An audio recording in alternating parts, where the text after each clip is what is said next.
Hi, I'm Laurie Rutherford, and I'm excited to be recording this video as my application to fulfill the Southeast Saline secondary principal position. I am a long-time patron of the district and an employee at Southeast currently teaching sixth grade. This January, I started my 24th year in education, and I know that a lot of people probably know me by face, but don't probably know a whole lot about me personally. Um, my journey in education is unconventional and exciting, and I'm proud to say that I feel all those qualities will help me be a great administrator. I feel like I've been shaped my entire life, honestly, for a leadership role such as this, and I know that I am the right person for this position. 22 years ago, we looked for a place to live to raise our family. At that time, we just had one child, and we settled here, taking whatever job we could find in order to establish a home for when he started school, a place that we could set roots and feel good about being part of a community, not only for the academic reasons, but for the social reasons and for what a small town environment adds to your family. So, as our family grew, so did our needs for different educational opportunities for not only the kids but for me too. So, as a mom of three now, I went back to school and got my bachelor's degree while I was pregnant with our youngest. And so, with that being said, during the interim prior to that, I taught preschool, and I substitute taught and was a caregiver for not only my mom when I was very young, but Trent's grandparents and then my grandparents. And so over the course of the years, I have been a caregiver 8 separate times, helping them in their final transitions of life. And then our oldest, a year of his life, needing to provide much care to him as he battled for his life.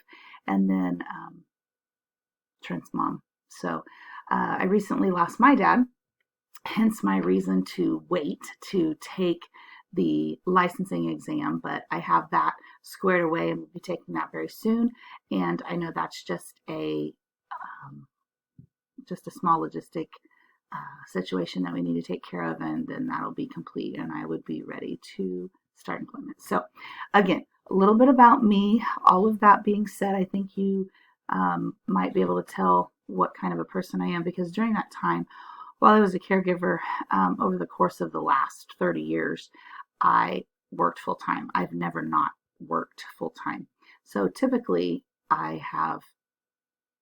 if I've worked outside the public education realm, which I was in the private sector for 12 years, which was exciting in itself and posed its challenges, and also gave me a lot of practical wisdom and things that you don't always see at the public school setting. So that was a good build for me on my repertoire of what I knew how to do and what I'd been exposed to. So 12 years on the private sector, 12 years on the public education sector. So back in the day, like I said, I lost my mom. So my grandmother's education and her outlook into education was you should really do something like office management or secretarial work where you could make some money. Interesting approach. So taking her advice, the only advice that I was had available, I did all of it. I did what she suggested and what I wanted to do as well. So I had an unconventional start.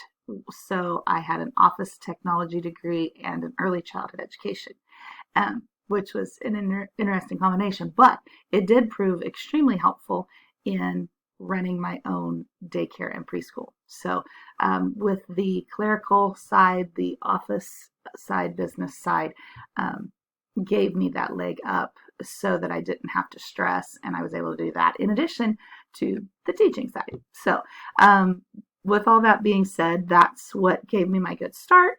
As I moved on into that, I realized there wasn't a lot of money in that situation. So I began working at USD 501, and I started as an intern there and moved my way up, and I did a middle school program with the director of communications. There was a pilot program.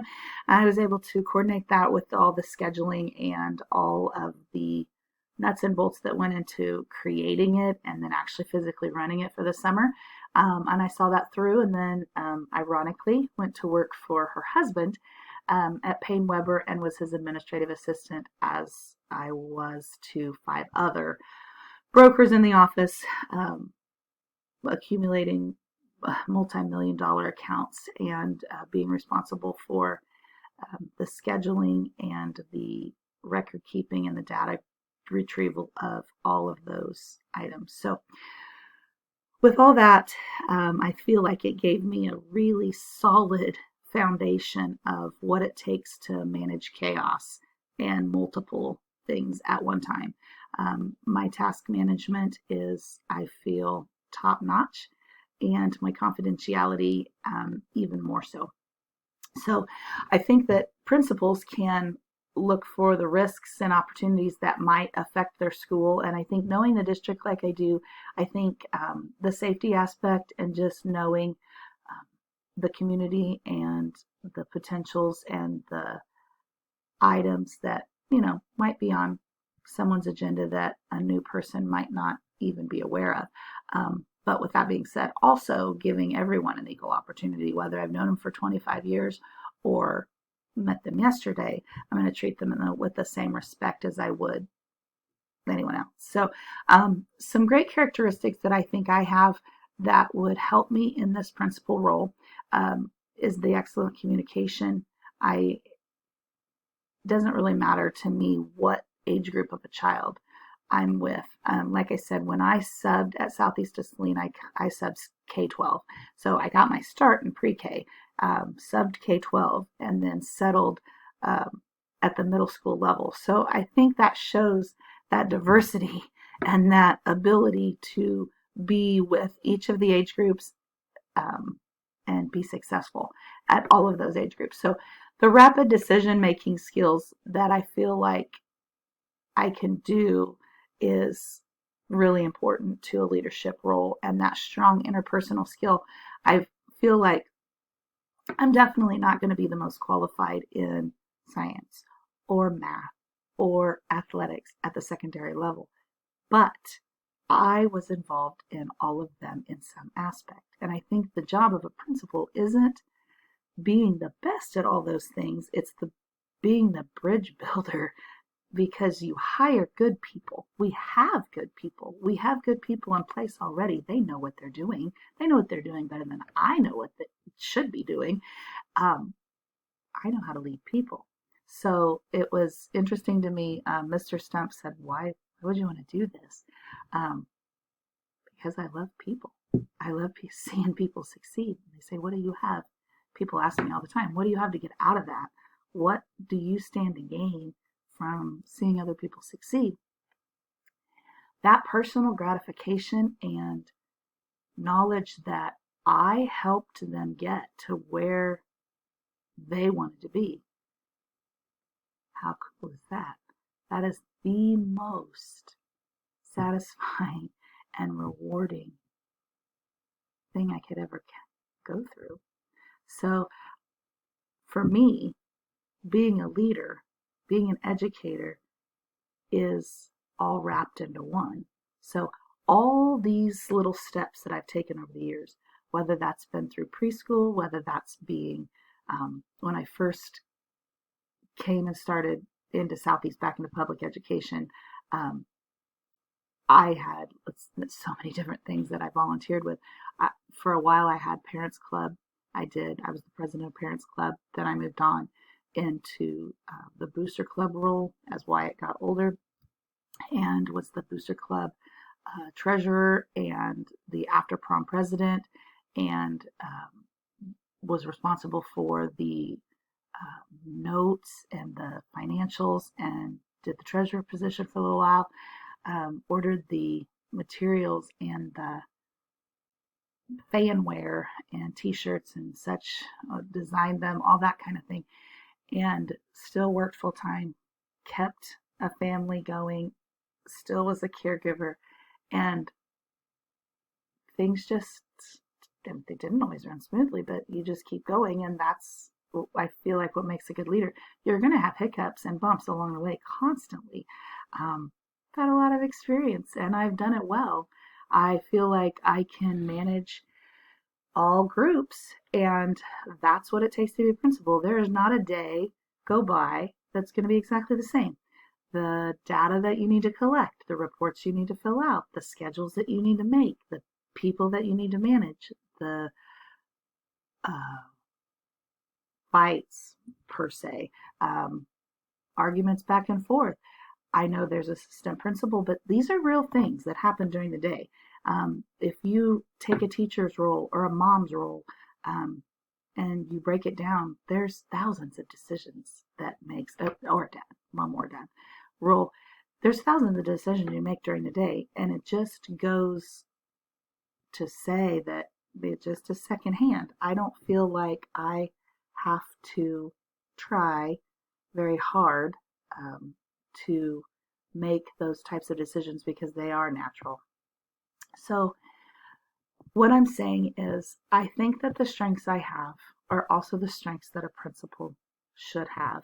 And I feel like the determination, the good work ethic, the ability to be empathetic and flexible and disciplined, energetic and fair is important. Kids need to know they matter. Every single child and every single staff member that I've ever been in front of truly matters to me. I want to see them succeed. I want to help guide them in the place they need to go. I want to help them know that they are going to make mistakes and they are going to screw up, but it's okay. We pick it up and we move on. I think you have to have a bit of creativity and a lot of patience, consistent discipline, and just being respectful. But I very much believe with the bottom of my heart that you will not find an employee as dedicated, as driven, and as compassionate as you will in me.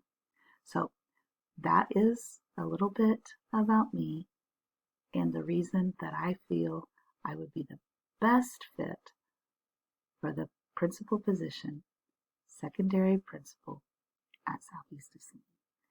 I appreciate your time. I hope you have a wonderful day, and I look forward to seeing you in the hallways and around town, and I can't wait to fulfill what I feel is my exact right position. Thank you for your time. Have a wonderful day.